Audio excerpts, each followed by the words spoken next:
growth. So agricultural growth is very, very important. Everybody should understand agricultural growth. What is growth? And how every stakeholder, whether it's student, faculty, or some startup, anyone who are working in agriculture, how they will contribute to the growth of agriculture sector. So, for example, last even though our economic growth is say 6 to 7%, 7 to 8% also, I mean, it depends on year to year, but on average 6 to 7%, 6 to 8% in between our economic growth. But what is our agricultural growth? Our agricultural growth is only say 3 to 4% maximum. It is not increasing. It is just 3 to 4%. Whereas our services sector growth is maybe some 10 to 11, 12%, 13%. So the average or industry growth is 7 to 8%. So average of economic growth is agriculture, industry, and services. Together, average coming about 6 to 7%. But the least growth is in agricultural sector. Why? Because we are already, as economy grows, the share of agricultural GDP will reduce little. Now if we got into independent in 1945, 47, that time our GDP share, our agriculture share in GDP is say 50 to 60% of GDP. Now it is slowly from 50% to 17, 18%. Now it is a share of 18%. But our employment share is not decreased, not that much.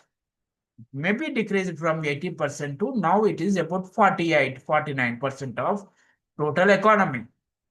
Employment growth, employment share.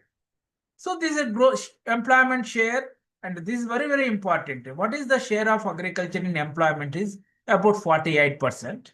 What is the share of agriculture in GDP is about 18%. What is the growth rate of agriculture in India economy is about 4%. But total GDP growth rate is say 6 to 7% in between. So that is the importance of the growth. But any economy to grow, for example, you are a startup, you are working on say some IT based Internet of Things or AI smart agri type of AGRIVISION or any other startup, even any other startups, your growth rate should be more. General agriculture growth rate is 4%. If your growth rate is also 4%, you will not sustain your profitability. You have to grow at 10%, 12%, 20%. Initially, any startup will grow by 10% or something like that. So growth is important. So outline of project, but for this growth, what we need is technology. Technology is very, very important. Without technology, you cannot grow. So what is the importance of technology for sustainable growth? That is very important. Problem-driven iteration. So how people sometimes they, even though there is a technology, for example, even agriculture sector, American system or European system is using different type of latest technology. Why we are not able to use? Even India, there is a big difference between technology adoption in Punjab on the one side and Bihar or Odisha on the other hand. There's huge difference. The productivity of Punjab agriculture is 4 to 5 times more than the productivity of Odisha or Bihar. Why agriculture is not, technology is not adopted in these type of Bihar, Uttar Pradesh or Chhattisgarh or Jharkhand or Odisha? What needs to be done? So that is, problems are different. Like rain-fed agriculture is very, very complex. We have to understand the complexity of the problems in these particular regions and adapt so accordingly the technology. So that is what I introduced some model. This model is done by this Harvard Business School. This know how the technology diffuse in very, very difficult situations like Odisha, like Chhattisgarh, like Jharkhand, like Bihar, like northeastern states, or like African countries. So, what are the methodology we have to use? That is called problem-driven iterative adoption that I will introduce. Evolution of technological policies. What are the how Indian government pre-British period to British period and now? What are the technological policies in India? Still, if you see the farmers' incomes are low, and growth of farmers' incomes are very less when compared to, say, any employee in the urban center, any service or salaried employee. Why these incomes are very low? The gap between salaried class and the farmers are why it is increasing. What needs to be done to reduce the gap? So these things are we also do. And only the current status of MSP implementation. MSP is a big problem across. It's also solution. Farmers say we have to implement MSP for all these 23 crops. It is they will say it is the solution for all the problems. But the implementation problems are there. Even for paddy, Punjab farmers are getting 100% MSP. If you go to Odisha, if you go to Bihar, if you go to northeastern states, farmers are not getting MSP price. Why it is happening like that? The current status of APMC markets. In India, historically, we are having 6,000 to 7,000. A minimum APMC market, we call them as a mandis. Mandis somehow they are not maintained properly. There is mismanagement. There is huge mismanagement. If markets are good, markets are right, everything will become right. But markets are not good, then there is a problem. So we have to maintain good markets, APMC markets. Is how we can modernize those markets, how we can introduce these modern technologies like cold chains, that warehouses, refrigerated transport facilities, electronic national agricultural markets, contract farming, all these type of modern things, how we can introduce into the APMC markets. And interest rate differences in government support. Say Punjab farmer, each farmer may be getting in terms of subsidy, for example, MSP subsidy, water, free electricity subsidy, all these things, 45,000 per farmer on average.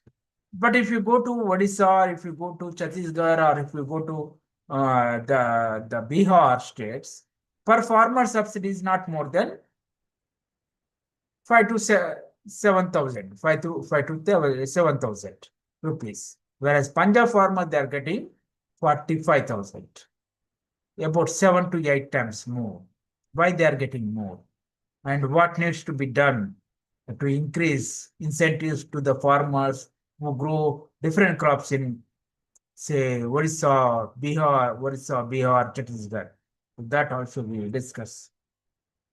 Efficiency of procurement operations of paddy and wheat. About 50% of the paddy, about 45 to 60% of the wheat we are procuring, government is procuring. But what is the efficiency? If you procure 100 rupees, how much really procuring 100 rupees and distributing through public distribution system this 100 rupees of wheat or paddy, how much government is incurring costs?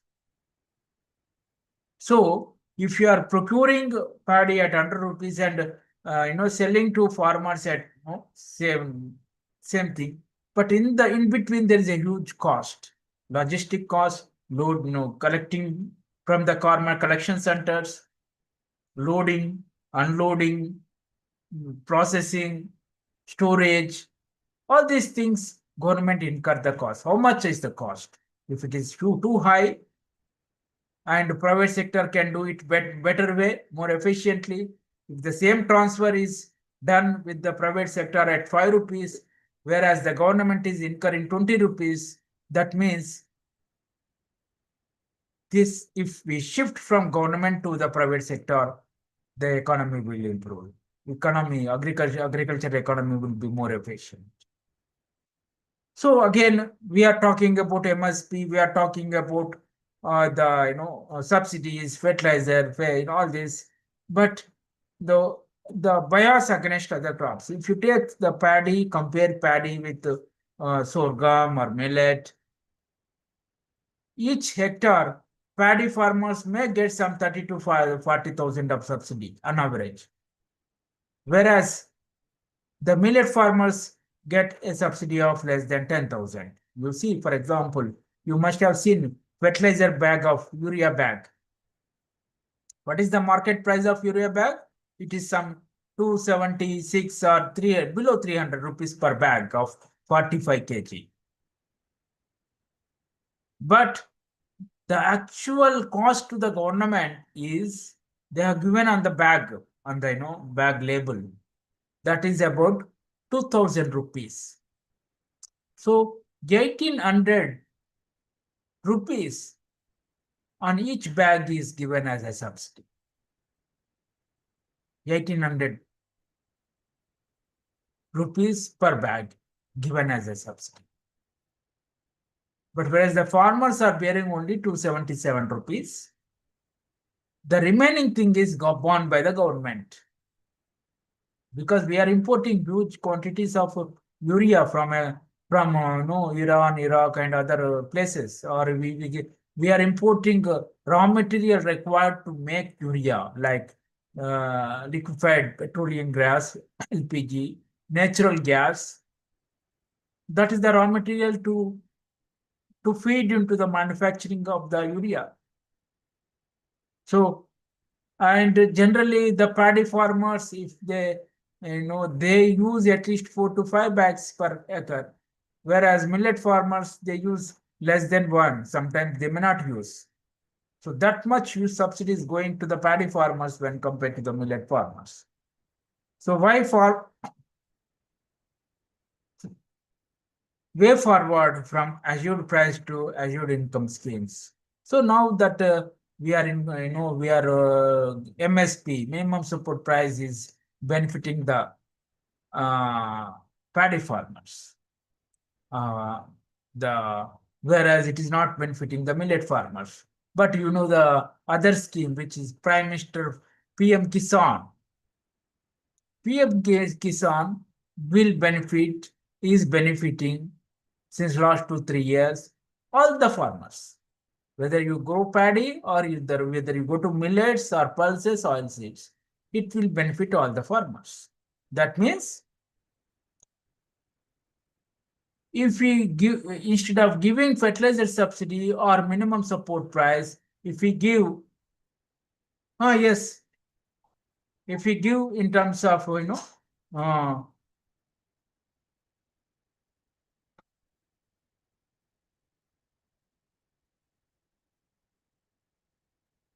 if we give in terms of direct money transfer, PM Kisan, you will get even marginal farmers, this the rain-fed farmers, pulses farmers, oilseed farmers, they will be then getting benefits. So why this this Nobel Prize in Economics 2025, they got this prize, how this technology transformed into growth. 2025 Economic Sciences Prize is about cause being the sustained growth the last 200 years. 200 years. So there are some technologies. If you see this picture, there are some technologies. So heavy plows. Heavy plows are there since the last 2,000, 3,000 years back. Windmills are there for 2,000, 3,000 years back. Middle Ages, like BC. They are there, but they are not led to sustained economic growth. You see the British economic growth, you see, from 300, it is the most advanced country. From 1300, to 1700, there is a lot of technological innovations like heavy plows, windmills in the Middle Ages, and in 1400, 1500 printing press, Newton's three laws, all this came, but they are not led to the sustained growth. Sustained growth is taken place only from 1700 onwards. These years, sustained growth is not taken. Why they have not taken sustained growth? For sustained growth, you need two things. One is practical knowledge. We are having a practical knowledge. Practical knowledge means this practical knowledge. Heavy plows, windmills, and printing press. All these are practical knowledge. Agriculture we are doing from 20,000, 30,000 years onwards. But it is not backed by the scientific understanding, theories and discoveries. Scientific understanding. So, what is the principle of, they say, for example, aeroplane? Wright brothers, innovated that technology. Wright brothers, that is the airplane, first invention. But that is based on the practice. They are the bicycle makers, repair shop. But because of their practical knowledge, they invented the aeroplane. But by using this, scientific understanding, aerodynamics, and Newton laws, action, reaction type of things, and precision like geometry, what is the angle of, wings, what is the tail size, what is the, all these things are improved over these 200 years to increase these aeroplanes more efficient. Instead of, you must have seen Wright brothers aeroplane. It's just very one single person can go. Now we can grow 500 people in the same flight instead of one city to other city in a particular New York town. Now we are going from India to America, and Elon Musk is going from India to moon. NASA is building India to moon, like that. So this is all because we are applying scientific understanding, scientific theories and discoveries to the practicality. And this mixture of these two, practice and science, theory and discoveries, leading to the more efficiency in every aspect, whatever we are doing. So that is what. So this is what, unless you support practical knowledge with scientific understanding of the mechanism behind the operations, like plow, how plow is operating, what is the angles, which angle is best, which angle increases the efficiency, and all these things. So that is that creates growth in each sector. So the technology will improve. Say, for example, we have improved, say, for example, in your room, earlier fans are there. Fans again to AC. No, the air conditioners, all these things now, centralized air conditioners. So this type of technological evolution are taking place. So all this technology may lead to the growth of the economy. Economic growth means what? Because of agricultural sector growth, because of the manufacturing sector growth, because of the services sector growth, what ultimately the people will benefit? The consumers will benefit, like in terms of, like, citizens of the country will benefit in terms of better health, better educational facilities, more leisure. Earlier, we used to do 12 hours for transporting our harvest from from farm to the market. 12 hours. Now within 20 minutes, we can our harvest may reach from our farm gate to the market with the tractor. So there is a good leisure, more leisure, better products. Every product, if you see, 18th century, 17th century. Say 17th century, we are having lamps manufacturing. No, now you can see the lamps. What is the difference? More efficient communication. Even American president don't have a cell phone, a mobile. uh, During the 17th century, 18th century, even 19th century, he may not be having. But now, even an ordinary person in India, in a remote village, he is having smartphones. 100 years back, nobody in this world has having a smartphone, even including an American president. So that is the growth. That is the benefit of the growth. So then, this we have already told. So now, if you see, with this, until 17th century, there is no science back. Everything is based on the practice. Science is not developed. There is no Newton's principles like that. But once this, 18th century onwards, 1825 onwards, we are having steam engine. Once steam engine developed, and what is the perfect size of steam engine? How much is of the coal needs to be there? What is the combustion chamber? What is the size? Everything. By that time, Newton principles are there. Action, reaction. So by using Newton principles, we improve the steam engine efficiency. If you put more coal, more energy will release. Like that. So steam engine is the basis for all transport, basically transport and electricity, factories, etc., railways, steamboats, and factories. This is the first industrial revolution started with the steam engine.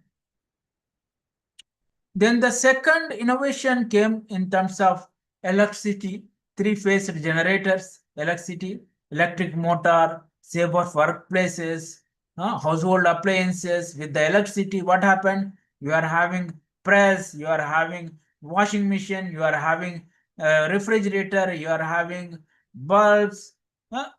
You can read more hours instead of only daytime. You can do more work. All these things that increased the efficiency. Hello? Huh? Cut karo. So then again, uh, uh, artificial intelligence.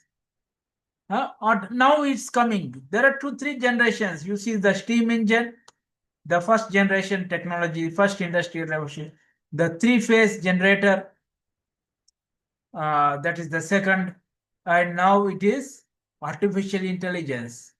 It will be having huge impact on the economy, medical, agriculture. Many robots will be coming in next 10 years in agriculture. Robotics coming in, research, autonomous systems, everything will change in next 3 years. So this is what I told. Earlier, up to 1700, only practice. But from 1800, in the first industrial revolution, from steam engine onwards, practice will be strengthened, enforced, reinforced by the scientific knowledge, and the growth started skyrocketed. This is the growth.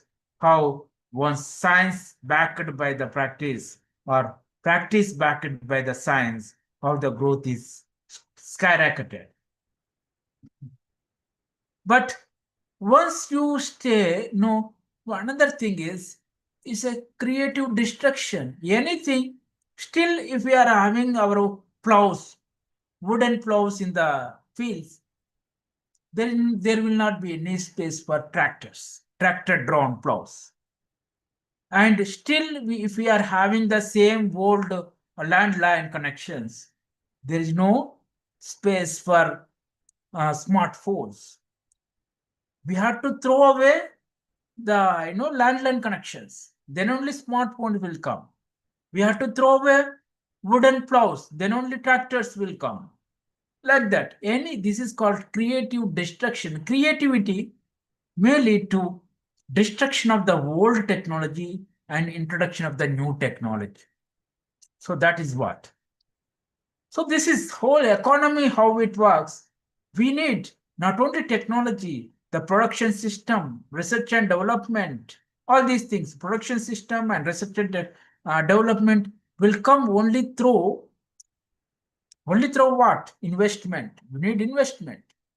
Big factories. So you recently you must have seen that SpaceX, the initial public offer, what is that? What is that value? It is nearly $2 trillion, more than $2.7 trillion. You need technology, you need investments. So some of the companies, Nvidia, its value is 4 trillion, more than $4-5 trillion. Google, it is more than $2 trillion, $3-4 trillion. Microsoft, again, it is $2-3 trillion. So you need a lot of investment. How that investment will come? Investment will come only from household savings. You have to save. You have to produce more. Where savings will come? You have to produce more and consume less. Then there will be savings. When you will save more? You will save more when there are higher interest rates. If interest rate is 1%, 0%, you cannot save. If your interest rate is 12%, 20%, you will save and invest. That is the thing. Whole things is required. So now I'm coming to this, the whole thing, how the growth takes place. To solve complex local problems. Now we are all in agriculture sector. We already solved many of the agriculture sector problems, like food security we have solved. We are having surplus paddy, surplus wheat, surplus of many commodities. We are in a position to export. But we are having complex problems unresolved. Poverty in Chhattisgarh, poverty in Odisha, low productivity in Odisha, low productivity in millets, low productivity in pulses, low productivity in oil seeds. So these are all the complex problems. So we need complex problems to be solved by complex methodologies.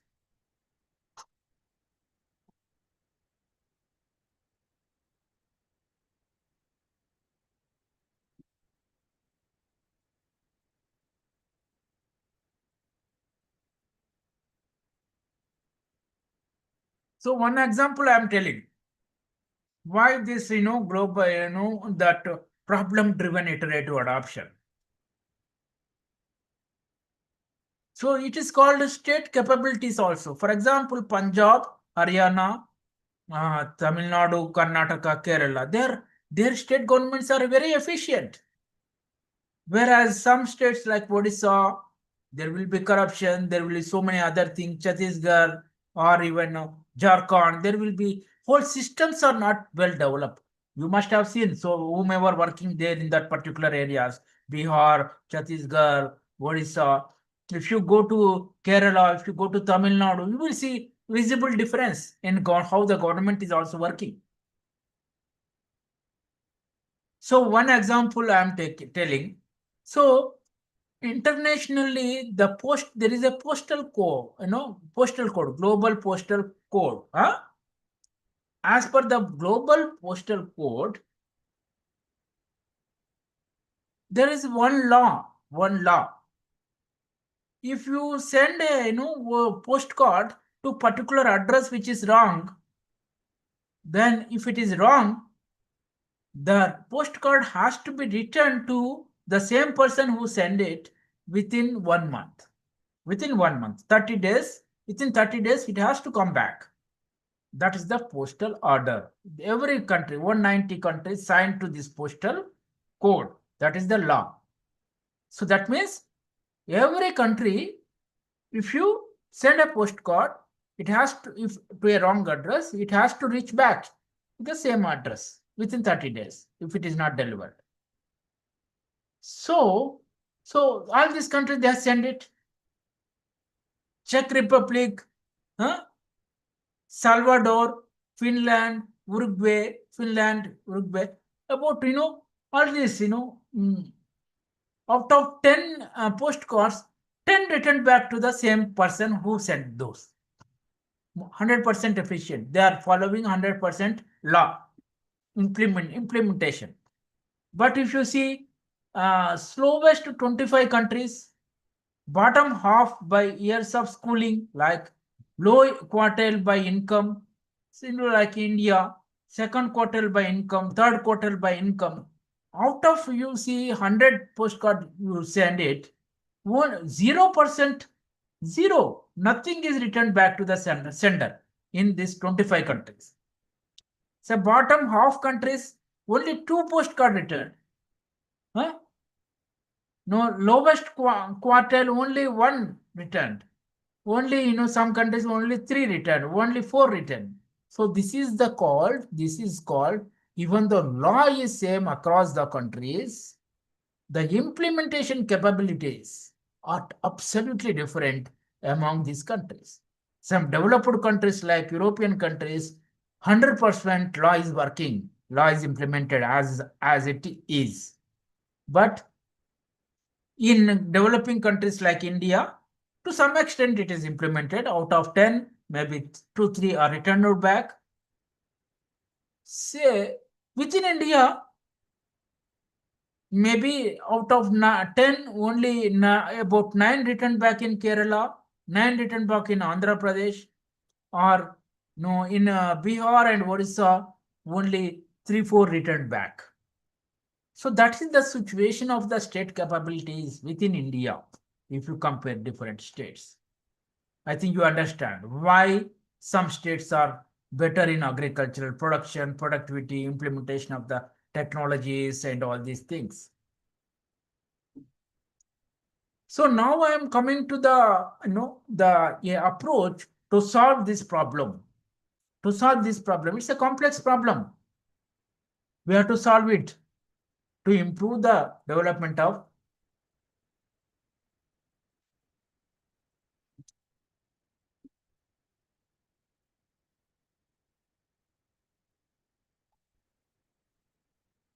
these underdeveloped states. This we call it as a problem-driven iterative adoption. Problem-driven, because problems are very complex. You have to go by problems. What is the basic problem? Say, for example, Orissa, agriculture sector. You have to improve you have to increase the adoption of pulses, oil seeds. How will you improve? What is the problem? What is the bottlenecks? To understand agroecology, who is implementing agricultural schemes, all these things. Problem, what is the problem? Problems are very complex, not like green revolution. Green revolution with high yielding variety, you can solve the problem. But introducing millets, introducing oil seeds into these rice fallows is a bigger problem. There may be moisture problem, there may be farm implementations problem, there may be seed availability problem, there may be low income problem, there may be the stray animal problem, wild animal problem, so much of difficulty. So those problems we have to identify, authorize the crawl of the design.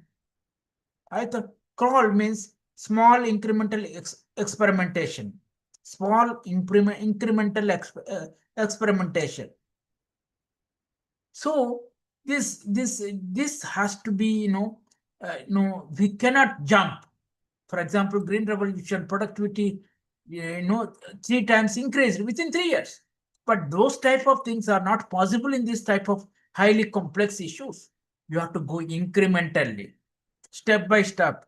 So identify some 5, 6 problems, prioritize problems, and work on single problem, solve that problem, step by step, small steps you have to do. All possible policy solutions. So you have to involve different departments, like it is not one department's work. You have to involve agriculture department, you have to involve local NGO, you have to involve local private sector, you have to involve fertilizer dealer, you have to involve pesticide dealer, you have to involve seed industry, you have to involve rural development like moisture, watershed program you have to involve. Check dams you have to construct. That is Rural Development Ministry. So Tribal Development Ministry, you have to involve Tribal Development Ministry. So many ministries you have to involve. That is all possible solutions, all possible people you have to involve in this process. Monitoring, evaluation, experimentation. You have to experiment. If there is no single solution, you have to experiment with trial and error type of thing. And slowly, 10%, 20%, 30%, you have to improve. Diffuse to scale. Once identify the local solutions, then you have to scale up. If you identify one particular success story identified in one village, you spread that technology to the nearby villages, neighboring villages, diffuse to the scale. So what are the main things here? The local solution for local problems. Solution derived at Delhi is not suitable, not 100% adaptable to local conditions. Local solutions has to come from the local problems. Pushing problem-driven positive deviation. So you have to involve so many people. Like one program, soil health core program is there. So uniform guidelines may not workable. That is not suitable for local condition. You have to develop your own guidelines. Little different deviation from the government of India. Try, learn, iterate, and adapt. Try, learn, iterate, and adapt. This is a cycle. Try, learn, iterate, and adapt. Scale learning through diffusion. So this is the process. So I'm telling one story because we all know we are all in agriculture sector. We all know what is soil health core scheme. So this the iterative process, initial problem analysis, constructing, deconstructing, and sequencing of the how this what is the problem, soil health core. What can we do first to start solving the problem? First is initial problem analysis. Problem analysis itself is your constructing, deconstructing, what are the causes, sub-causes to sub-cause, like that. Identify action steps. What can be done? Can we do first to start solving the problem? What is prioritization? You have to prioritize. And local agents take action and are held accountable. It is not only the central government or government of India, local agents, local agriculture officers, local NGOs, local private sector, all should be accountable to solve that particular problem. Check in, reflect on action taken, what results were achieved, lessons learned, challenges encountered, how are they overcome at local level. See your own experimentation, see others how they are doing. You adapt others' best practices, you share your best practice to others. Sustain authority and legitimacy, communicate quickly, quick wins and lessons to sustain and expand existing support. Based on lessons learned, adapt potential solutions, design or it's a cycle. So soil health core scheme, we also developed appropriate plot sample is drawn, sample specimen is appropriately collected, soil specimen appropriately tested, test results are appropriately analyzed, fertilizer recommendations are generated, fertilizer recommendations are printed on the soil health card disseminated, farmers understand soil health card recommendation is very important.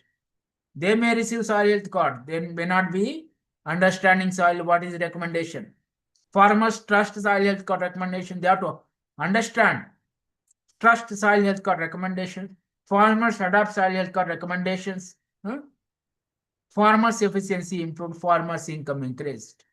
You must have seen some are within the control of the Department of Agriculture. So this first set of things are outputs. Outputs are within 100% control of the Department of Agriculture, like soil sample collection, soil testing, soil health card distribution. All these things are within the 100% control. But whether the recommendations understandable by the farmers, whether they use the soil health card recommendations. It is not in the hands of the agriculture officer. It is the hands of the farmers, which we are not having that much control. We cannot dictate that, force farmers to use it unless he understands it, unless he sees the utility of the soil health card. So one simple example I am telling. There is one call, no, there is 2015, 16, 17, there is one cycle, there is two cycles, one cycle. And 17 to every, as per the soil health card guidelines, every 2 years, once in 2 years, every farmer has to get soil health card. In India, about 12 crore farmers are there. So, as per the portal of soil health card scheme, all these 12 crore farmers received soil health cards. We all know how many are tested, how many are, all these things. It's very impossible task. Maximum 10%, 20% they can do in the local level. Maybe for best block or best district can do 100%. Worst, they may not do anything. Some are 10%, some are 20%. But they cannot do. But on portal, it is mentioned that 12 crore farmers receive soil health card. How it is possible? How it is possible is this they do isomorphic mimicry. Isomorphic mimicry. What is that? So, no, soil health card scheme is implemented by the state government. But the guidelines are issued by the central government.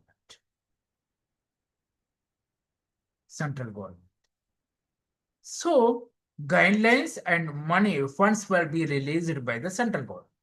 But the implementation is at block level. Block agriculture officers will implement.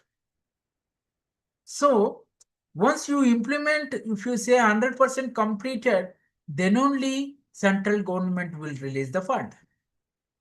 So, your neighboring district agriculture officer mentioned that I have completed 100%, and he will get funds. He will be release funds, and the neighboring district agriculture officer, he may be sincere.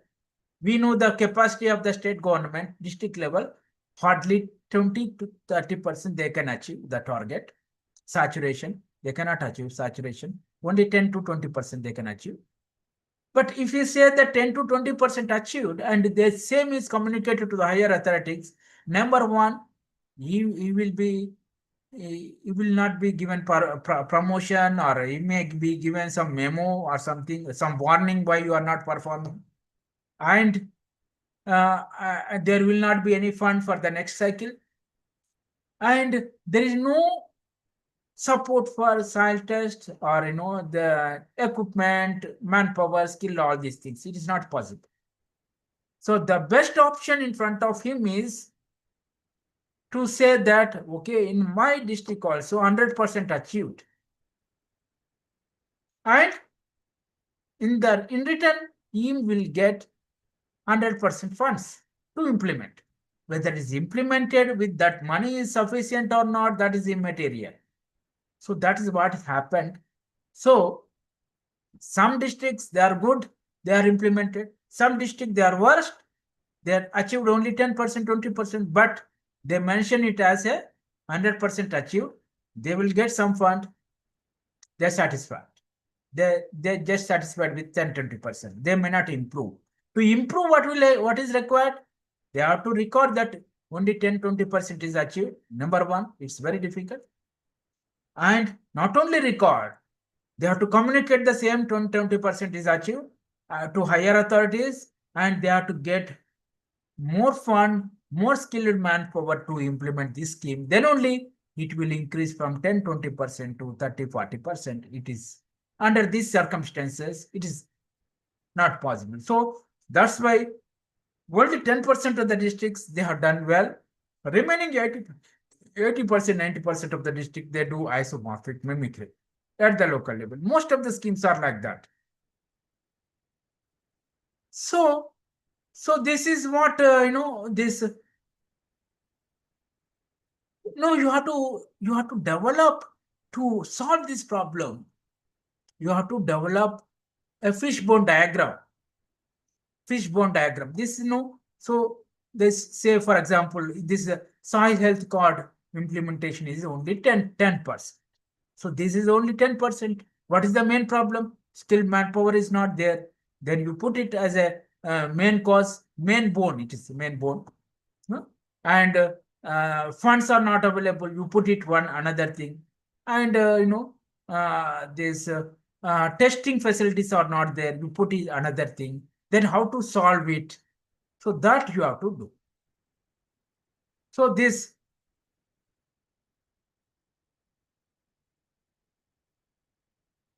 So you need to have authority at local level. Not only central government level, local authority is there. Local ability should be there at the implementation agency. Large farmers has to accept that. Then only that program will be successful. If authorities, you don't have local agriculture officer, don't have any authority, the complete failure. If you don't have any capacity like skilled manpower, like testing labs, like funds, then also your program will be failed. And if farmers are not able to trust your findings, then it is also failed. So this first diagram, this large space, large authority, large ability, large acceptance should be there to be successful any program at local level. So this is what our whole thing is, that we have to increase that large authority at local level, large ability at local level, large acceptance by the farmers at local level. That is very important. So this is the cycle which process. So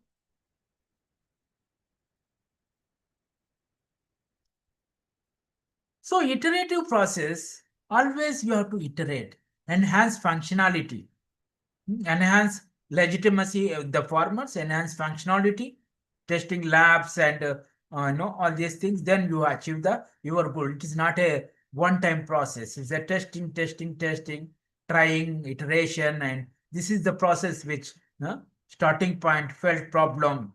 Then, if problem is there, you will go only horizontally. If you do some intervention, you enhance your ability, your influence, your trust among the stakeholders. You go vertically. So I don't want to discuss all these things. So ultimately what is needed is, this is very complex, but what is needed is self-interest, agents at local level, organizational. So this soil health card scheme is working since last 30-50 years. The same performance at 20% on 30% only. How to increase performance 10% to 20%, 20% to 30%, 30% to 40%. That is your motto. And value creation, how you create value instead of just satisfying with the budget, just satisfying with the 10% achievement, or just satisfying with the mocking the results. 100% achieved, but the reality is only 10%, like that. No, you have to create value. At least 10, if the base is 10%, how you can increase from 10% to 15%. And the demonstrated success. So here, the isomorphic mimicry, you are not demonstrating any success. You just doing 100% mimicry. Your achievement is only 10%, but you are showing at 100%. No, you have to show what is the baseline 20%, how you have improved from 10-20% to 30%. That is the demonstration success. Not only it is applicable to across all the sectors. Demonstration success, demonstrated success is very important. Agenda conformity to enhanced functionality. You have to increase functionality. You have to, from closed system to open system, you have to involve many people. You have to involve agriculture department. You have to involve private sector. You have to involve rural development scheme. All these people. Then only you will do. You should not. You see, turtle. You should not close your mouth and your face. You have to open it. Then only you can move. You can search some good ideas. You can trial and test, iterate. If you close your face, then you cannot move anywhere. So agricultural policies. I think how much time I am having now? How much time I am having? Sir, still 5 minutes, sir. Only 5 minutes. Yes, sir. So you can take more, no problem, 10 minutes also. So now I can talk about this industrial revolution. This, as I mentioned already, this industrial revolution started from 1760s onwards. Invention of spinning jenny, steam engine, 1769. So there the technology with the science backed. So there the progress started in Britain, Manchester. So what happened? We used to depend on our Kadi chakra, Gandhiji's chakra.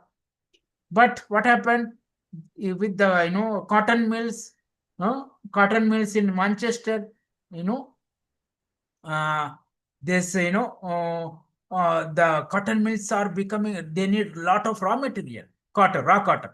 So during that time, the India is colonized by the British. So they introduced the regulated market. Regulated market. So what is the function of regulated market? So farmers should not sell to any other person except exporters of cotton. Cotton exporters, they have to sell their cotton.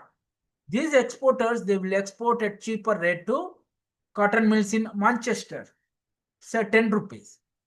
So 10 rupees farmers has to sell, and they will export to Manchester, then re-export to India in terms of shirts, clothes, etc. at 100 rupees. 90% profit. 90% profit. So that is 9 times profit. 10 times profit, we can say. So that is the profit model they have used. As a result, what happened?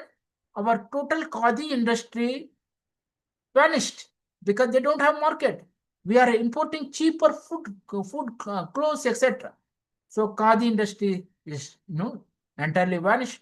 As a result, Gandhiji started this khadi movement, chakra and all these things. We all know that things. So from 1940s onwards, even British government is becoming friendly to Indians. Anyway, they know that India will receive its independence by 1940s or 50s. So slowly they are trying to improve the Indian economy also. First Royal Commission in 1928, to improve productivity, agricultural production and all these things. And also famine type of situation is there in World War II. Public distribution system is also started before independence. That is very important. Before independence, we got the Bengal famine in 1943. As a result of that, public distribution system is started. Regulated markets also started in a better way. And after independence, there are state government, Essential Commodities Act, State Trading Corporation, Agriculture Produce, Development and Warehousing Corporation, warehouses started, State Trading Corporation started, the PL, Public Law 480, ship to mouth. During that time, we don't have foreign exchange.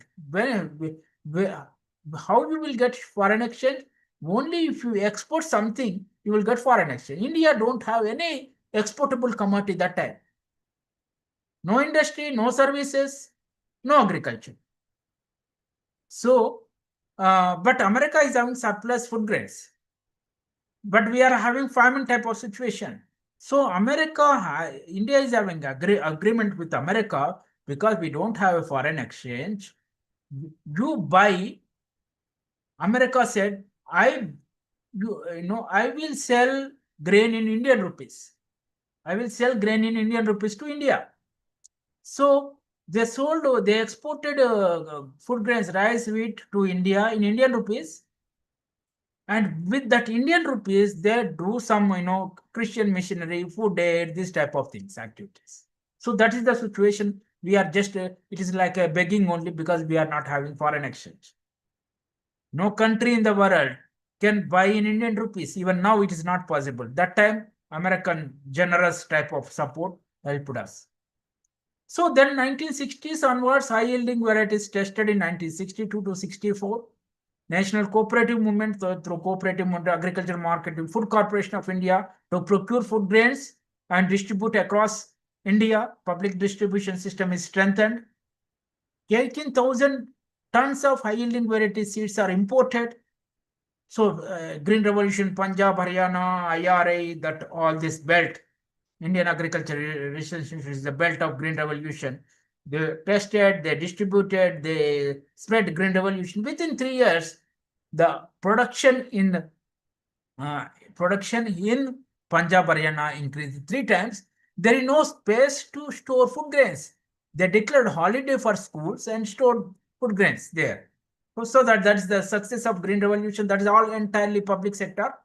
The cooperative sector, Operation Flood, Korean started in 1970. Korean, that Operation Flood.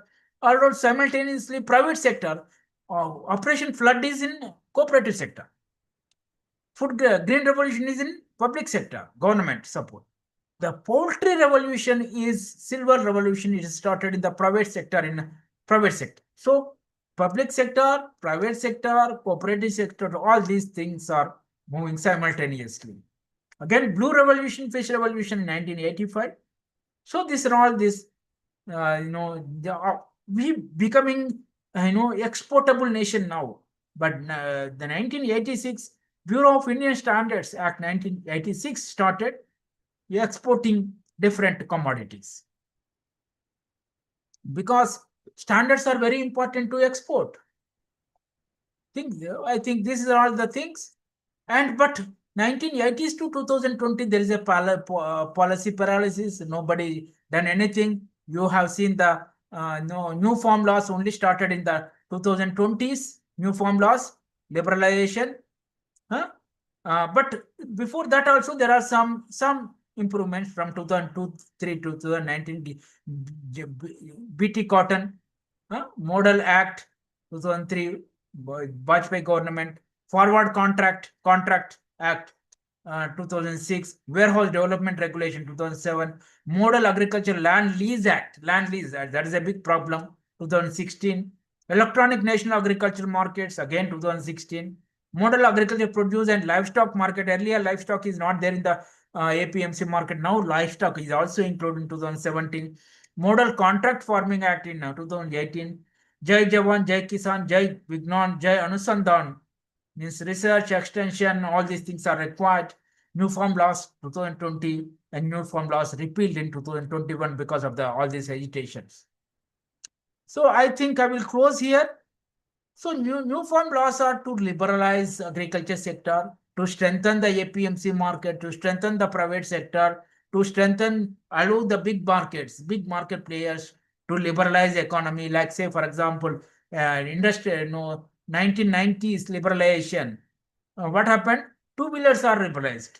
Only Bajaj was there, only one company. Now after liberalization, there are 20 companies with more efficient technology, more efficient working, everything came.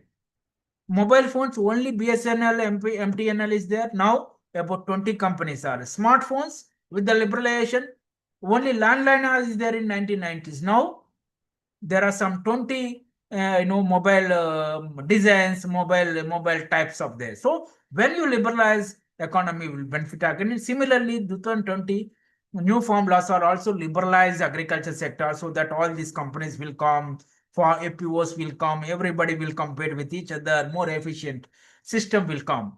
So that is the intention, but it is repealed. So that is the status now. I thank you for Just Agriculture for giving me this opportunity. I'm closing my presentation, and any questions are there, I can answer.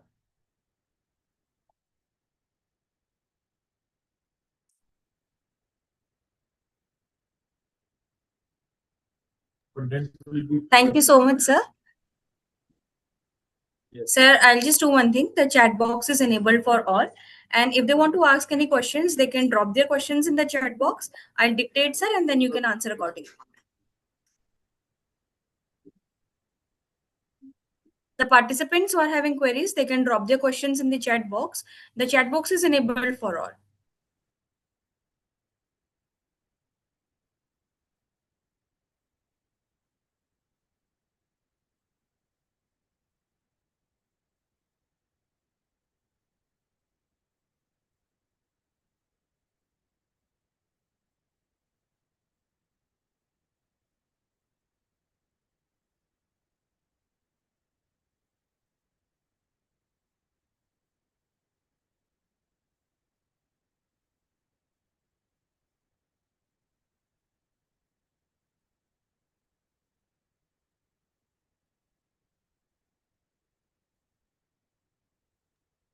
Sir, I have received a question that, sir, among the various technologies available today, which technology do you believe has the greatest potential to sustainably increase farmers' income in India?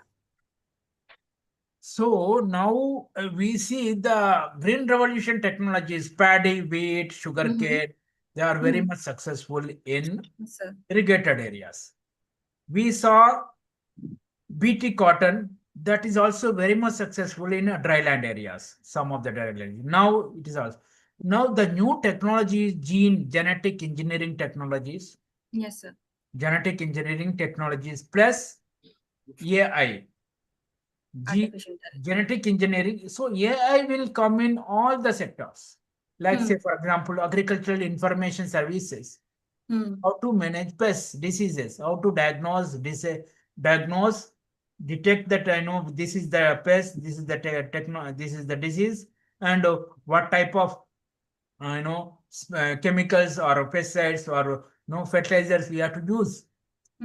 These are all the information technology. If they have used accurately, precision is very important. This precision will come from the AI, ML technologies, artificial intelligence and machine learning technologies, and also generation of the data, because agriculture is a data has to be generated to use these technologies. So we have Yes, to use the data generation in a scientific manner is very, very important. All these startups, probably many startups may be there. You have to data is the goal, new goal. You have to generate data, soft data, and use that data for AI and ML and enhancing the genetic potential of the different crops. Use of optimal use of fertilizers, pesticides, optimal use of water. All these there the yes, technologies are there.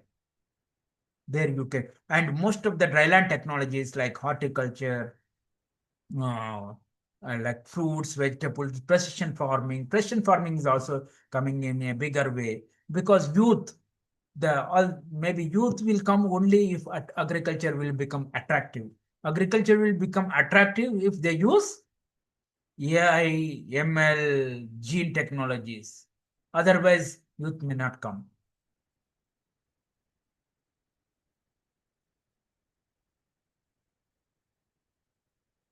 Yes, Green Revolution helped, but that time Green Revolution is very, very important. That is the famine type of situation. 20 lakh farmers, citizens died during the Bengal famine. And after that also there, then for example, China, our neighboring country, 550 lakh people died. But because we introduced Green Revolution before the China, we avoided the famine death of 50 lakh people. So that time it is very important. Green revolution is that time is important. It's the cost of environment. But now the side effects takes a lot of time. So you use medicine for 15 days, no issue. yes, If sir. the same medicine used for 2 years, then there will be side effects. Now you have to use different type of technologies like how to reduce fertilizers basically. Excessive use of nitrogen is a big issue. How to use that? The policies are very important. For example, subsidy in urea is 1800. Subsidy on DAP is less than 500. Subsidy on potassium fertilizers is less than 500. Subsidy of micronutrients less than 500 per bag. So you have to equate the subsidy so that they will use judicious use of fertilizers. And direct money transfers are the next policy. Direct money transfer. PM Kisan, now every farmer is getting 6,000 rupees per annum in 2 installments. 3,000, 3,000. Similarly, we have to increase the PM Kisan, replace fertilizer subsidy with the PM Kisan. PM Kisan, fertilizer subsidy, we are spending 2 lakh crores. Now, as on today, this year, 2 lakh crores is using. But whereas PM Kisan only 74,000 crores. So more than 3 times. More than 3 times we are using fertilizer subsidy. That much. If you transfer entire this 2 lakh crores as a direct benefit transfer to farmers, that is much more benefit because we use balanced fertilizer use. We can use this money can be used by the farmers in a better way in purchasing, judicious use of fertilizer, pesticides, seeds, etc. Okay, sir.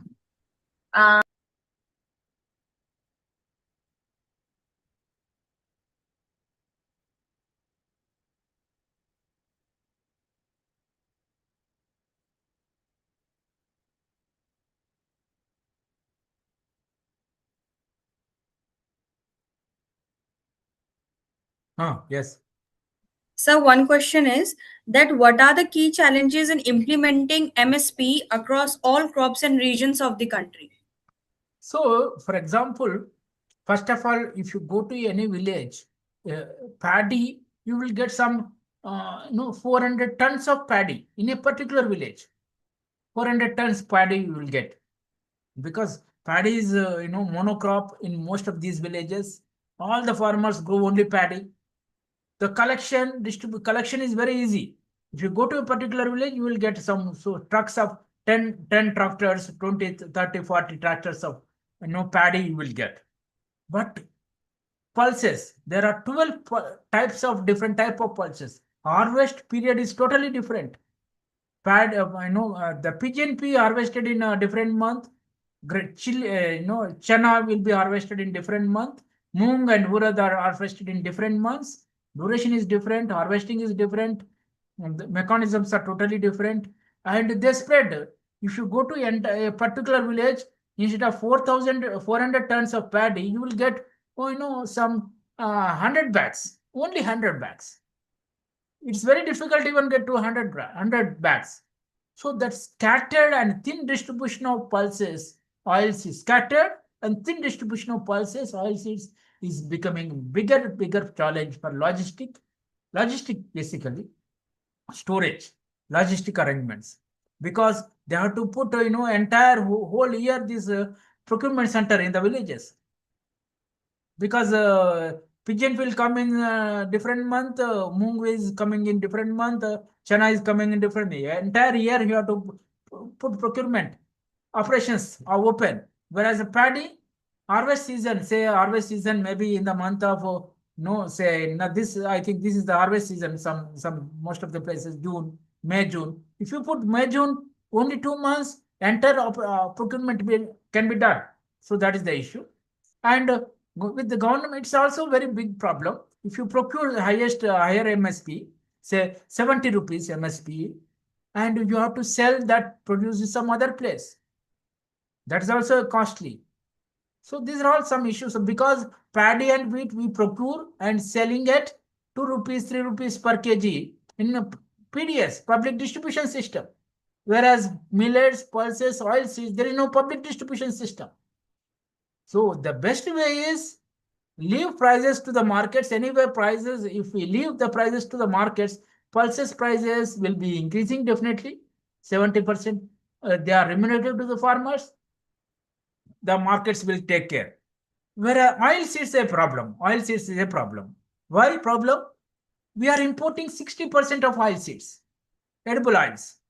So we are importing the palm oil at cheaper rate, 20, 30 rupees per kg. Whereas our groundnut or sunflower will be 50, 60, 70 rupees per kg. So that imbalance is there. So that is the imbalance in case of oilseeds. But whereas pulses, if you give it free hand to markets, generally market prices will be higher remunerative enough for farmers to cultivate pulses. But the thing is that for pulses, you have to provide good seed, good biofertilizers like rhizobium cultures, good seed are very, very important. Sulfur, pulses need sulfur also, micronutrient.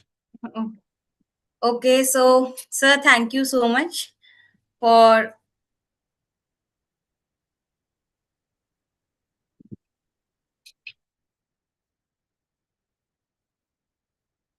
So the remote areas is a bigger problem. That's why I discussed one question is remote areas, remote farms. It's a bigger problem.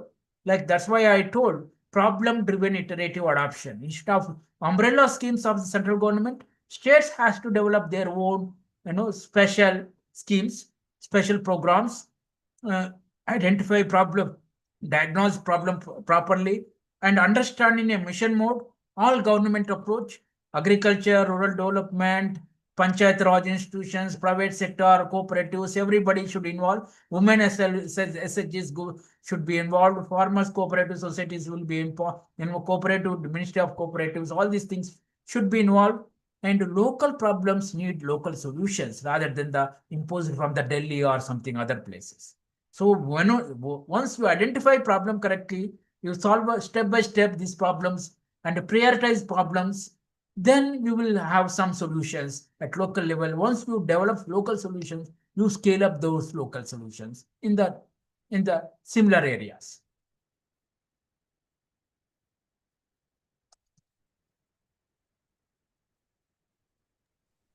okay. So sir, we'll be like ending with this session now. Okay. So thank you so much, sir, for sharing your valuable knowledge and expertise with us today. Your insightful deliberation and practical perspectives have made this session truly enriching and impactful. We sincerely appreciate your gracious presence and the time you devoted to guiding our participants. And it has been an honor and privilege to learn from you, sir. Thank you so much. Thank you. Thank you. Bye.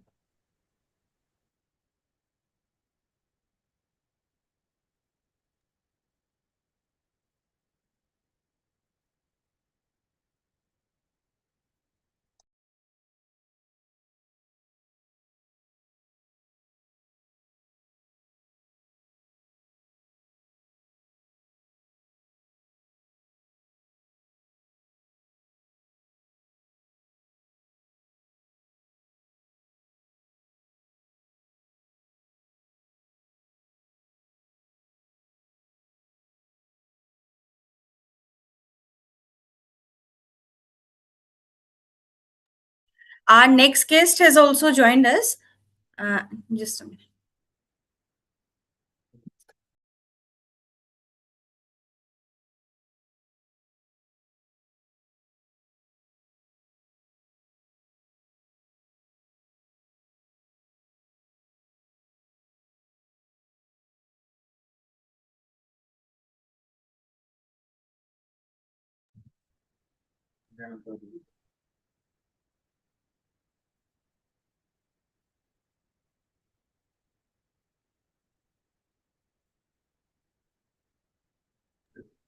Our next guest has also joined us. Dr. Gulzar S. Sangera. Sir, can you just hear me out? Yes, yes, you are audible. Okay, sir. Sir, I'll just start with your introduction and then we can move forward with your session. Okay, ma'am. Okay, sir. So it is a distinct honor and privilege for me to introduce our guest of honor, Dr. Gulzar S. Sangera, Director, Regional Research Station, Kapurthala, Punjab, Agriculture University, PAU, Ludhiana. An accomplished agricultural scientist and renowned crop breeder, Dr. Gulzar has dedicated his career to advancing agricultural research, crop improvement, and sustainable farming practices. He has held key research and leadership positions and has made significant contributions to varietal development and agricultural innovation. At the Regional Research Station Kapurthala, Dr. productivity, seed production, and the development of improved technologies for farm. The station plays a pivotal role in sugarcane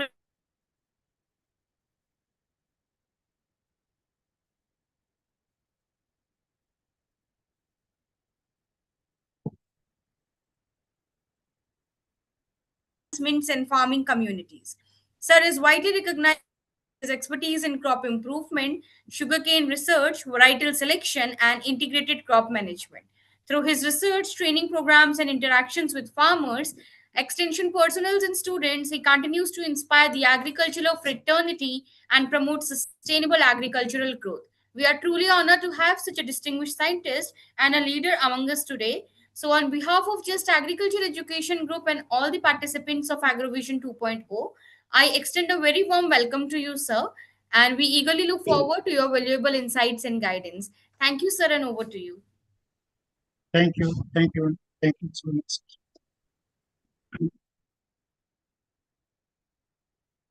So, so could we start or something? Yes, sir, you can start now, sir. So, good evening, all the distinct participants, organizers, and the fellow colleagues.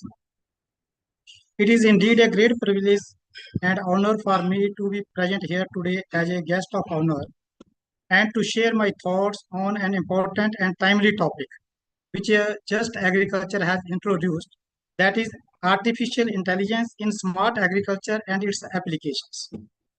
I sincerely thank the organizers for inviting me to interact with such a dynamic and the forward-looking group. As we know, agriculture has a country like India, where we live upon, which is known as a backbone of the country. However, the sector of this agriculture, today we are facing the unprecedented challenges like climate change, declining the soil health, water scarcity, and increasing input costs. To address these challenges, we must embrace innovations, and the artificial intelligence is one of the most promising tools available with us in the 21st century. So, what is this artificial intelligence? We are getting this training program on the aspects of this artificial intelligence. So, artificial intelligence refers to the capacity of machines to simulate the human intelligence possesses, such as learning, reasoning, decision making. All these approaches integratedly give birth to the science of this the system of artificial intelligence.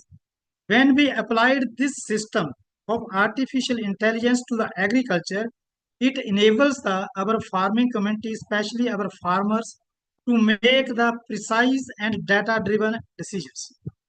Since this is the application of machines, machine learning, data analysis, and all these parameters, which gives rise to the birth and the transformation from the normal agriculture to the smart agriculture. And this smart agriculture is powered by the artificial intelligence. And it is the worthwhile, and it is shifting the farming practices from our traditional intuition-based methods to the intelligent technology-driven systems. By using the data collected from the recent interventions and the technologies which has been collected from the sensors, satellites, drones, weather stations, AI helps optimize every stage of the crop production. The major applications in agriculture, when we talked about for the improvement of agriculture in our scenario, and we are going towards the smart agriculture, it will help us to go for directly or indirectly. Whatsoever the happening in our field, that should be transferred into our laboratory based on the inputs and the data. For example, if we go for crop health monitoring and disease detection. So in this aspect, the artificial intelligence for which this training is going from the last couple of days. So it enables us based upon the imaging system, and then it's integrating with the help of the unmanned machines like drones and the smartphones, which can help us to detect the crop diseases and pests during the early stage of their invasion in the field. So this allows us to timely go for the intervention, and for their proper management and forecasting, we can reduce the losses and minimize the excessive use of the pesticides, weedicides, and the insecticides. Similarly, because the resources which are used for the cultivation of the crops, they are limited one. If we take into consider a simple aspects of the irrigations, until and unless we don't go for the precision irrigation system and the water management systems, because the availability of the water is going to be depleted in the near future shortly, and excessive groundwater is being utilized by the farmers for the irrigation of the crops. So these recent advances in the system of this AI, we can analyze the real-time data based upon the soil moisture conditions, either the field capacity or the saturation capacity, are based on the physiological parameter of the plants. For example, if we are dealing with the rice and the wheat, sometimes the rolling of the leaves is there, gives us the imaging and indications. Now the field is depleting towards the saturation capacity, and we have to go for the irrigations. So such type of data that will help us to go for the accurate irrigation recommendation, and it will ensures efficient use of the water, and which is a very scarce resource for the successful cultivation of the crops. Simultaneously, these new techniques helps us for the yield predictions and the other decision support systems. Based upon the historical and real-time data, AI models can forecast the crop yield, which helps the farmer to plan their harvesting, storage, and marketing strategies more effectively. On the other hand, the automation of the devices, which are the field machineries, which can be automated, that can be used for the smart machinery. For example, nowadays the people are shifting towards the automation era. So whatsoever the machinery people are using in the farmers' fields, either they may be tractors or they may be the robots, or they can be used for the sowing of the crop plants. They can be used for the weeding purpose. They can be used for the harvesting purpose. So these technologies, which reduce the labor dependency, and that will help us the working efficiency if they are integrated into the our traditional system of the agriculture. It will also help to maintain the soil health as well as the nutrient management. So AI tools, they can easily assess the soil health and recommend the appropriate crops based upon the use of the fertilizers and their imaging, that will give us the information. The crop is starving from a particular nutrient, and we can go for the precise application or the banded application or the time of application for the management of these crops. And the main benefits of this particular training or this type of intelligence or the AI and the smart agriculture tools, they gives us, in specifically in the field of agriculture, it helps to enhance the crop productivity and the crop yields. It will also favors the farmers and the systems as well as the researchers and the extension workers and the policymakers to reduces use of the inputs, that will reduce the input cost through the efficient use. Also promotes sustainable eco-friendly farming practices that can be help to sustain the environment as well as make our environments the pollution free. It improves the resilience against the climate variability. You see, the weather is changing. The total nationally, internationally, the climate is going to be changed. So based upon these, the environmental hazards and these climatic adversities are the natural disasters, we can improve the resilience of our crop plants against the climate variability. It will empower the farmers with the real-time and the actionable insights. However, for application of these recent technologies in the real sense of the fields, some challenges and considerations are being fronted by the persons who are associated with this recent technology. While AI offers numerous advantages, it also has some widespread certain constraints that hinders the adoption of this technology. For example, if we ask the farmers to directly go for this, so there is limited awareness and the digital literacy among the farmers for these aspects. Secondly, there is a very high initial investments cost for the use of these technology in this, and some inadequate infrastructures and the accessibility in the rural areas are there, which imposing constraints for the easy application adaptation of these technologies.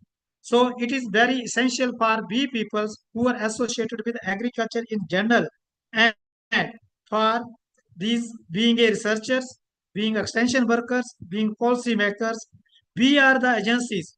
We have to work collectively to bridge up the gaps through the trainings, subsidies, and infrastructure developments. So the future of agriculture, we can say, it lies in the integration of these AI moods and AI technology with the emerging technologies such as IoT, Internet of Things, Internet of Everything, remote sensing, and cloud computing. Efforts must be made to develop the region-specific AI solutions that will cater the local farming conditions. The capacity building through training program like this, we are here from the last couple of days. These programs are very crucial, very important, and I urge all the participants to take full advantage of such opportunities and act as a change agents in the ensure future communications, future communities, future stakeholders. And finally, I would like to say it is artificial intelligence based trainings, its infrastructure they are used in the agriculture field. It will definitely have the potential to revolutionize the agriculture by making it more efficient, sustainable. As we move forward, the adoption of these AI in the farming will not be choice, but it is inevitable and necessity. I once again thank all the organizers for giving me this opportunity to be a part of this important program as the guest of honor. I wish all participants a great success in their learning journey and the future endeavors. With these words, I thank all organizers and the participants for giving me this opportunity to be with you people. And thanks very much. This is up to you, Dr. Neha. जी sir. This is all from my side as a inaugural of this. As a Facing problem in that. Thank you so much, sir. Sir I was just saying कि मैं औरों के लिए chat box enable कर दूं कि अगर किसी ने कुछ पूछना होगा तो वो पूछ लेंगे हाँ, आपसे. फिर मैं उस पूछ अकॉर्डिंग लीजिए. फिर आपको पूछ. हाँ, मैं 5-6 मिनट के लिए इनेबल कर देती हूँ, पता चल जाएगा हमें. हाँ, कोई बात नहीं, किसी को कुछ पूछना हो डोंट वरी. हाँ.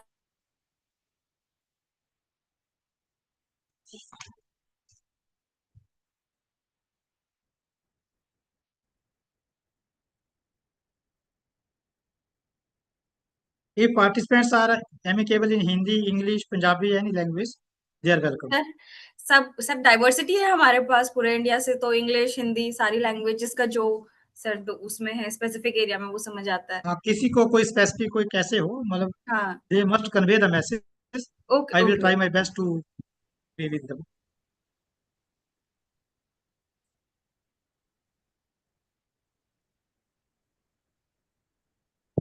सर मैंने एक चैट बॉक्स इनेबल कर दिया है. Most probably with in 1 to 2 minutes we'll start getting the questions.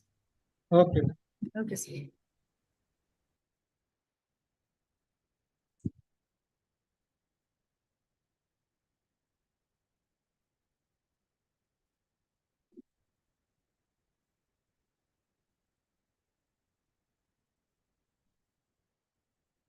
There is one question from this Ashish Rai Varman.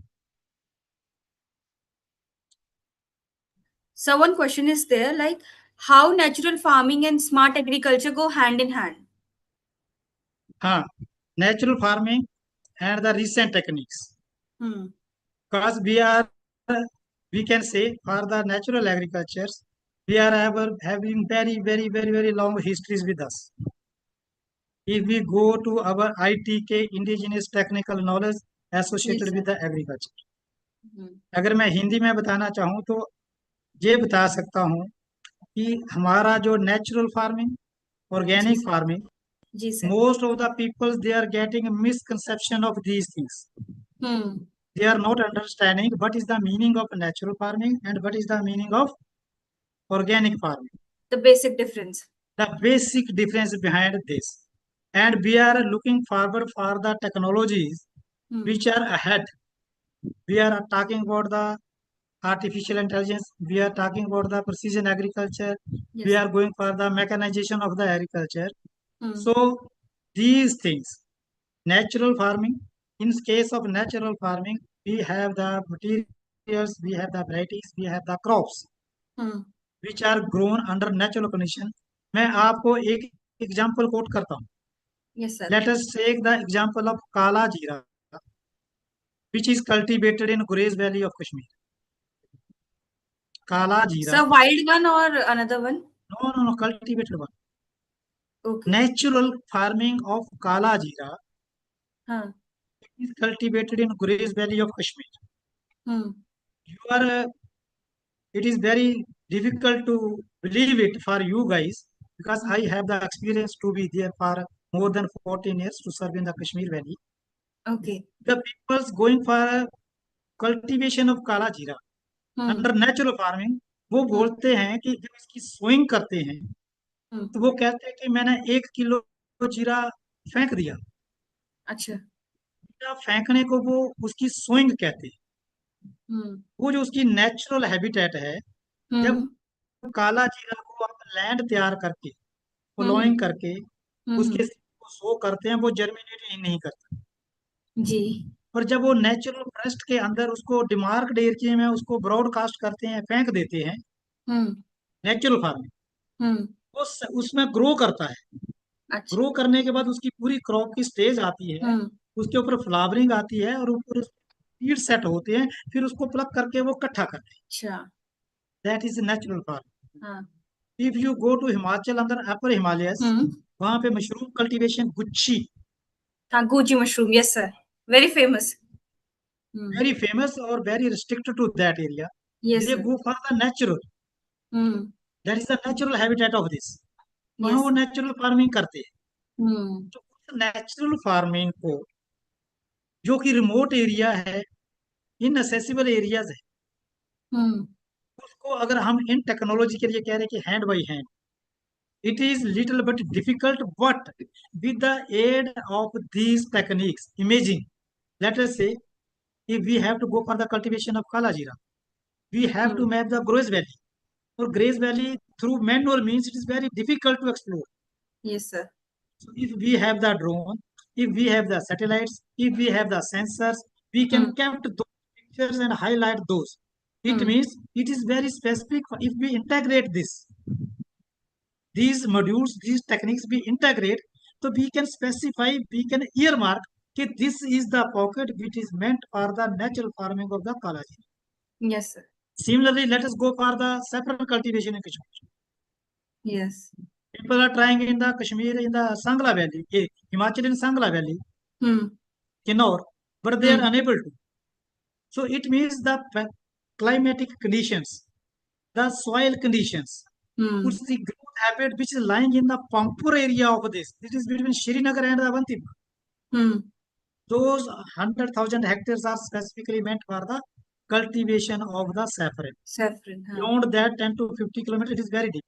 So, with the help of these techniques, hmm. when we go for the mapping of the soil, when we go for the imaging of the soils, when we hmm. go for imaging, picturing, taking images of the crop, so hmm. we can plan, we can precisely smart agriculture for the cultivation of these specific crops in the Yes. specific location. So it is at the this time it seems difficult, but in near future we can integrate these recent tools with our traditional agriculture to make this agriculture a business oriented as a new venture for the smart agriculture. Yes. Yes, sir. Because sir natural farming में तो basically क्या होता है कि जो उस crop का खुद का क्लाइमेट है या जो उसकी खुद की ग्रोथ होने की एनवायरनमेंट है वो उसमें ही होता है, अपनी जगह में होता है. You can go for the tea cultivation in Assam, Yes, we can. Darjeeling area. You हाँ. can go for tea cultivation in Himachal, Palampur area. Yes. But rest of the country is devoid of this. Yes, sir. So we can integrate. We can capture this through satellites, through these techniques, these tools. We हाँ. can enhance the productivity. We can enhance the precision agriculture, time of irrigation by forecasting weather parameters day to day. Okay, today is the need of irrigation. It is not the irrigation. Now the crop crop image is showing little bit yellowing, it means it may be due to some nutritional deficiency, or there may be some disease. So we can accordingly for the management of crops. So we can save our crops. So we can go for the smart agriculture. So then we have to move towards protected cultivation ना, फिर हमने उसको एक Yes, protected of course. environment में रखना पड़ेगा. Once you diagnose the problem based on these, because manually it is very difficult. Labor is the scarcity. Yes, sir. We cannot move all over the area. So with the help of these satellite imaging, with the help of these digital technologies, we can integrate, make it part and parcel of our agriculture, which Yes, is the sir. title of our training program. Yes, sir. So it is the just beginning, but it is the need of the hour. We have to go for this, the near Yes. future. जी sir. Sir जैसे ये we talking about the Gucci mushroom only, बहुत expensive बिकता है अभी ये. जी जी जी. हाँ, और सर काला कैंसर जीरा. के ट्रीटमेंट में इन सब में भी काफी इसका यूज है. हाँ डॉक्टर नेहा, इसमें काला जीरा की मैं बात कर रहा हूँ. हाँ. आप 1 kg जीरा वहां से लीजिए और इसमें 150 ग्राम उसमें इंसर्ट कर दीजिए. उसकी जो फ्रेग्रेंस आएगी, you can imagine something is different in the jeera. Sir alkaloid contents में चेंज आ जाता है ना. Biochemically, because that is the natural habitat. हाँ. Yes sir. उसके नेचुरल हैबिटेट, वो उसके जो बायोकेमिकल पैरामीटर्स हैं, जो बायोरेक्टर्स हैं, वो उसकी जीन्स उस लोकेशन पे एक्सप्रेस करती है. तो उस रियल सेंस को कंजर्व कर. No we people are talking about the GI indicators, geographical indicators. That is example of basmati rice. India is cultivating the rice, but basmati is restricted to some pockets of Uttarakhand, some parts of Haryana, and this Punjab. जैसे sir Dehradun it is famous. Of Dehradun Punjab basmati. If you go for the history of the basmati, there are 5 land races: Doon basmati, Tundal basmati, Tarauri basmati, Pakistan basmati, and Ranbir basmati for the J&K, Araskura regions. So these are the localized. It means that is agar we want to grow the basmati types in these specific conditions, because the climatic conditions which helps in the manifestation of aroma, they are localized. If we are growing basmati in the natural way, we will fetch a higher market price. You have heard the news, the consignment of India, they were returned back for the basmati. Even mango were returned back to this. Sir house fly की वजह से हुआ था ना वो तो. हाँ. नहीं, इसलिए कि we people are going towards the judicious heavy use of the pesticides. Some residuals are coming. So we are going natural farming in their natural habitats. We give some specific emphasis upon this. So based on these tools, we can go for the management of these and early detection of these diseases and pests, and amicably with the help of organic compounds and all these things, if we are able to manage those from the traditional way, automatically we have to fetch the market price and the market. Yes, sir. So let's see, more questions might be there. I have also received some questions, sir. Sir, like what are the major challenges in adopting AI-based technologies at the farm level? How can they be overcome? Sir, because maximum we are having small and marginal farmers in India, if we talk about, like apart from some specific areas. So, sir, it is basically like difficult for us to ask the farmers to implement the AI-based technologies. Basically, they don't have idea also about that. And also they face difficulties in implementing them in the field. So how can this be like compromised or reduced in the upcoming years? जैसे आपने बताया अभी मेरे साथ discuss किया कि what are the challenges and constraints हाँ जी sir. for the application of these AI tools. हाँ. Number 1, initial the trainings and expertise we are lacking for this. As जैसे आपने बोला कि our farmers are small farmers or the medium farmers.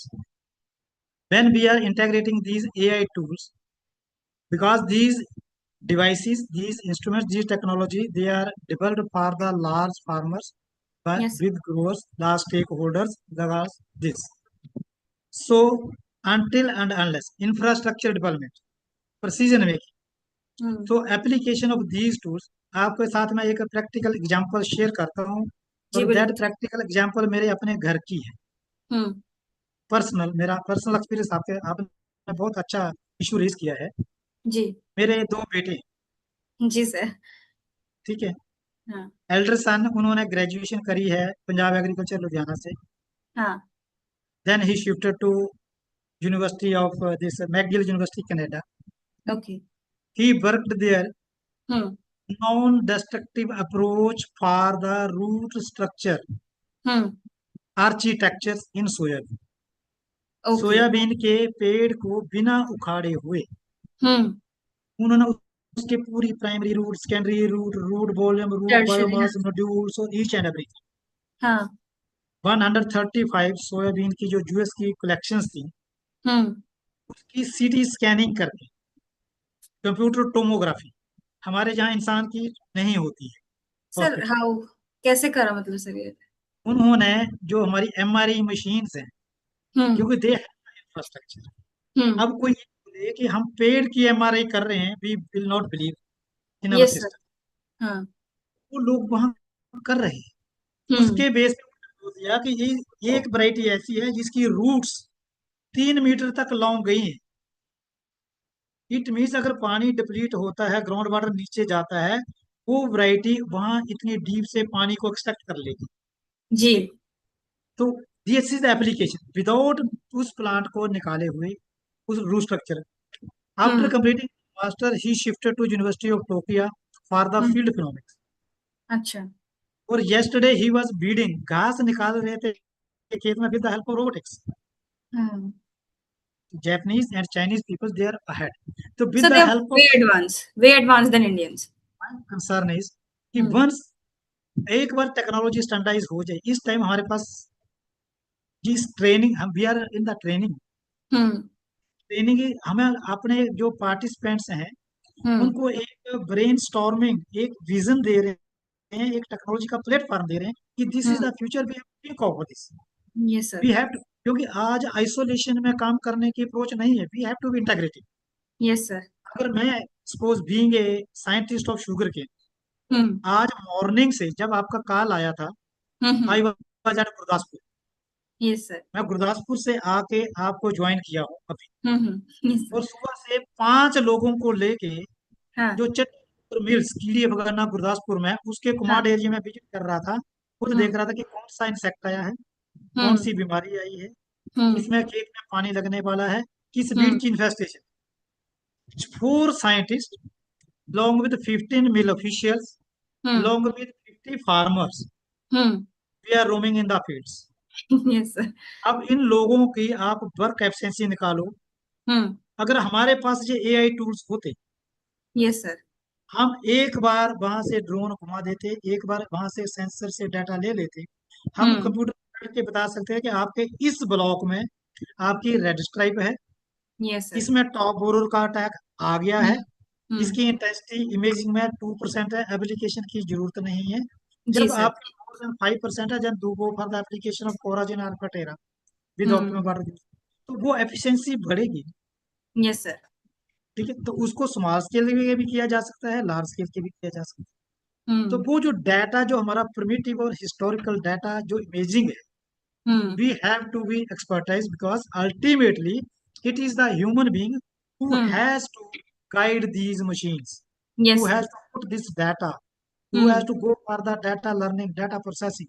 Big yes. data is required. If I today demonstrated the example of tuberous attack and hmm. Pokemon disease, वो हाँ हाँ. both these biotic stresses, one is insect, another is fungus, yes sir. both hit the top part of the sugar cane, and in yes. the same time, in the month of last week of June and July, their hmm. intensity occurs, increase हो their जाता है. हाँ. epidemics occurs. So hmm. difference is, if you take the inner world leaf, hmm. you will find stake holes on the leaf. Okay. If you find holes, it means it is a attack of insect, hmm. top borer. Hmm. But if it is a rolling of the leaves in hmm. the whirl, hmm. that is poka boing, because poka boing is going to rot the growing tip of the sugarcane, and yes sir. insect is going to cut the top of the sugarcane. But people are unable to differentiate. The plant hmm. requires the application of insecticide, they are applying the fungicides. Then they are saying yes. insecticide is spurious, it is not working. Otherwise, hmm. they have to apply the fungicide, they are applying the insecticides. Then they are saying fungicide is not effective. But yes if sir. it is a problem of insect, तो it means वो the basic things, वो data, वो imaging, we are the person, we are the expert, we are the scientist, we are the extension worker Yes, who sir. has to differentiate and use these technology precisely. Yes, sir. Network Otherwise, issue. if they put stop cultivation, right, it will damage the crops. Yes, sir. ठीक है, it Yes, may sir. hamper the laborer who are applying those pesticides in the fields, so that creates problems.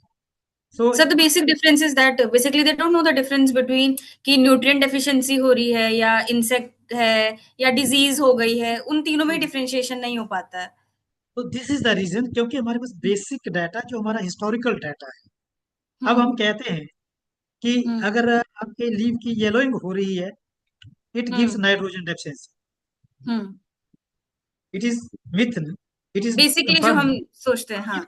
But in case of sugarcane it is not like that. Once Yes, the sir. leaf are yellowing, it may be attack of black bug. It is sitting inside the worm. It is sucking the sap of the leaves, and the leaves they are turning just like the lemon, yellow. Yes, So sir. that is not, if with this, if we apply nitrogen, we make more succulent the plant type and more attack of the pest. Yes, So sir. that is precisely, that is the need of the hour, and this precision will automatically come from these technology that will increase our efficiency for their detection, for their forecast, for their predictions. So integration of all these components that will give us ultimately the title of our training course, that is the smart agriculture. Yes, sir. Sir, I guess that smart agriculture jaldi to nahi, but it will take some time to get implemented in India, because India will take time, sir, because Indian farmers are too much in myth, in taboo, and in ITK conditions right now. No. One example is there, when this Bagra Dam was built in 60s, 70s, the people say the quality of the water, it is taken out. और Yes, sir. खाली पानी नीचे दिया जा रहा है, इसमें खुराक नहीं है। अब जी. पानी में क्या खुराक दी इरिगेशन के लिए, but it was myth. Sir, तब फर्टिगेशन भी नहीं होता था कि चलो कोई बोले कि फर्टिलाइजर डाल दिया होगा या फिर. कि भाई हाँ. उसमें से बिजली बना ली तो उसकी पावर चली गई। जी. But see the impact of Bhakra dam now, कितनी Yes, sir. नहरें बन गई हैं, कितने हाइड्रो चैनल बन गए हैं, कितने पावर प्लांट नीचे बन गए हैं, कितनी बिजली जनरेट हो गई है, कितने बड़े बड़े इंडस्ट्रीज को वो फीड कर रहे हैं। जी, जी, तो जी. कितनी डेवलपमेंट हुई। तो myth is there, time will take, but it is the necessity with due course of time, Yes, ultimately sir. with the expertise of the people and the technical know-how of the machines and the data, we are hopeful ki that could be. एक question है sir कि what solution should we provide for farmers in Sierra Leone, as climate change is greatly troubling our farmers in the previous and current cropping calendar on timing for cultivation of lands for crop production. इसमें ये एक बहुत बड़ा, जब climate की बात आ गई, you might be knowing and the participant might be knowing, in the year of 2002 it was declared as a drought year internationally. Yes, sir. Internationally drought year it is. And during that year, in some of the literatures, people are going to mention the climate change.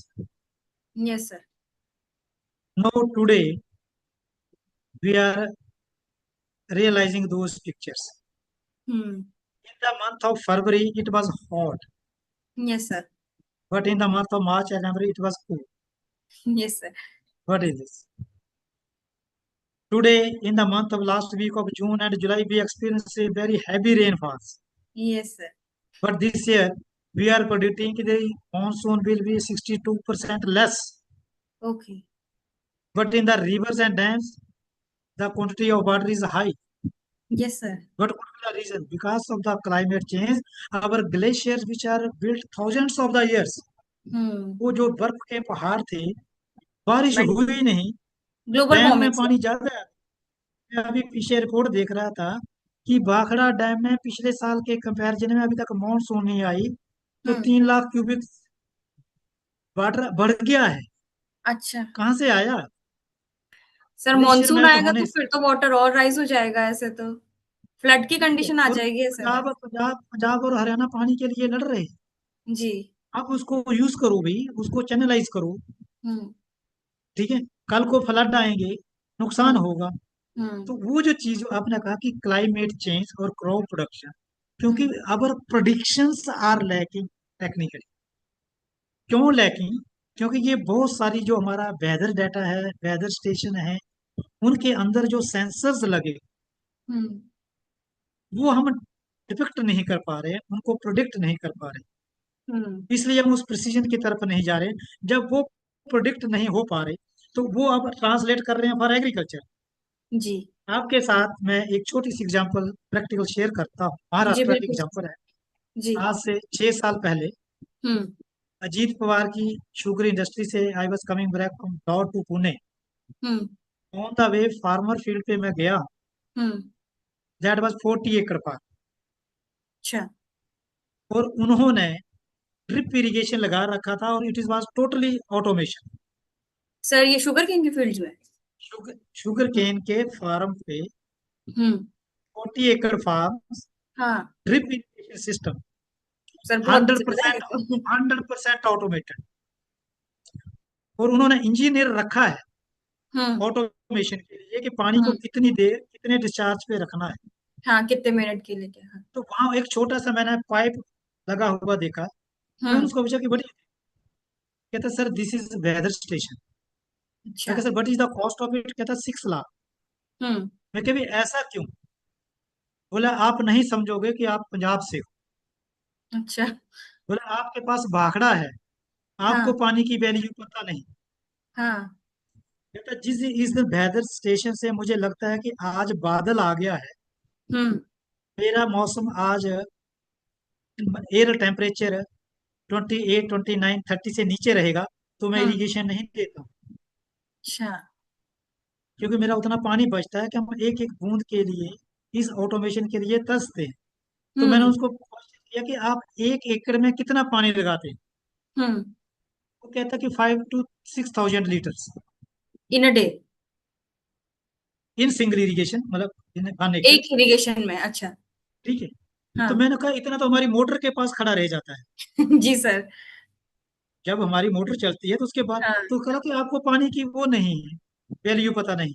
हम्म जिस दिन Punjab government आपको बिजली और पानी का rate लगाने लगेगी, तब हम्म आपको पता लगेगा। इट सही बात। मीन्स कि this is the level of procedure. Hmm ये था कि उन्होंने वेदर स्टेशन कास्ट, अगर कहता कि मेरी 3 इरिगेशन बच जाती हैं हम्म 40 एकड़ की, तो हम्म मेरा वेदर स्टेशन का सेंसर का डाटा पूरा हो गया। तो उस वेदर जी स्टेशन में क्या सेंसर है? जी। मेरी विंड की वेलोसिटी कितनी है, विंड मेरे वेलोसिटी। सनसाइन आवर कितने हैं, हाँ। ठीक है, मेरा टेम्परेचर मैक्सिमम मिनिमम कितना जा रहा है, उस ह्यूमिडिटी ढंग क्या से है? मैं मशीन को ऑर्डर करूंगा, उसी ढंग से पानी दूंगा। तो उसका पानी बचा ना, हाँ। इरिगेशन बचा। और जहाँ हम्म पानी चाहिए वहां लोकलाइज उसकी एप्लीकेशन हुई, हम्म इरिगेशन के साथ उसने खाद डाल दी, फर्टिगेशन होगी, उसकी हम्म प्रोडक्टिविटी भी बढ़ गई, पैदावार भी बढ़ गई, इनपुट रिसोर्स भी हो गए। तो that is the need of the hour. Yes तो सर। इस चीज को हमें जो ट्रांसलेट करना है, तो जो हमारे हम्म ये सेंसर्स हैं, इमेजरी है, डाटा एनालिसिस है, हम्म इसको हमें इंटीग्रेट करना है। Yes sir. इसको एआई को हमने आईओटी करना है, internet of need of are हो गई है सर। उनको इंटीग्रेट करना है मशीन्स को। अभी देखो हमारे हमने एक ट्रैक्टर, हम्म उसको ऑटोमेशन पे लगा दिया। मैं ट्रैक्टर चलाता हूँ तो एक बार एक ही जगह पे दूसरी बार भी घुमा देता हूँ, मेरा प्रिसीजन, मेरी एफिशिएंसी कम होती है। जी और सर। जब वो ऑटोमेटेड है, टाइम फ्रेम है, वो कभी भी सेकंड राउंड सेम पे रिपीट नहीं करता, तो प्रिसीजन बढ़ता है, एफिकेसी बढ़ती है। तो we have to go for this in due course of time, but it will take time. जी सर। तो sir, almost our session is over for today. So thank you so thank much you, सर। Neha. ठीक है sir, I तो thank joined you little so bit late, but I came from Gurdaspur specifically, now reached Ludhiana, and now sir, that is planning for quite Lucknow. Appreciable sir. Sir, seriously the At session seven was very o'clock, at 7 o'clock, I have train from Jalandhar to Lucknow. Good. Okay sir. So tomorrow I will be at Central Institute of Medicinal and Aromatic Plants, Lucknow, for the Baba Bose examination of PhD students. Okay sir. So those guys, they are working on this cannabis as well as tulsi. अच्छा। हाँ। तो आपने बोला इसके अंदर क्या alkaloids है, क्या अंदर बायोकेमिकल मॉलिक्यूल्स हैं, जिसको हम फार्मास्यूटिकल्स में यूज कर सकते हैं। सर मेडिसिनल एरोमेटिक्स में तो हम बेसिकली अल्कलॉइड्स ही पढ़ते हैं ना, हमारा मेन फोकस ही वही है। नहीं, उसमें बहुत सारे कंपाउंड्स हैं, बहुत सारे। जी। अभी एक किसी मेरे पास आया है पालमपुर का, उन्होंने हींग, हींग जानते हो? है एसिटोफीडिया, हाँ सर। हींग जानते हो ना, जी जो सर। दाल में डालते हैं, हाँ हाँ उसको सर। कल्टीवेट कर दिया है, उसके प्लांट्स की थीसिस आई है मेरे पास, जी। वैल्यूएशन। तो this is part and part. कोई सोच नहीं सकता कि हींग डिब्बी में डाल के पानी में घोल के दाल और सब्जी में डालते देखा है, हाँ। प्लांट नहीं देखे हम लोगों ने। तो सी, जी सर। ठीक है, तो things are changing, yes sir. Science is revolutionising, yes we sir. Have to follow this. Yes. So thank you very much for giving me this opportunity to the interaction with the participants. Thank you very much, sir. I have to also conclude the session now. So, thank you, sir, for highly informative and inspiring session. Your valuable insights on agriculture research, technology advancement have greatly enriched our knowledge, provided meaningful learnings to all participants, and we are truly grateful for your time, expertise, and guidance. And it was an honor to have you with us today, sir. Seriously, thank you so much, sir. Thank you, thank you. Thank you, sir.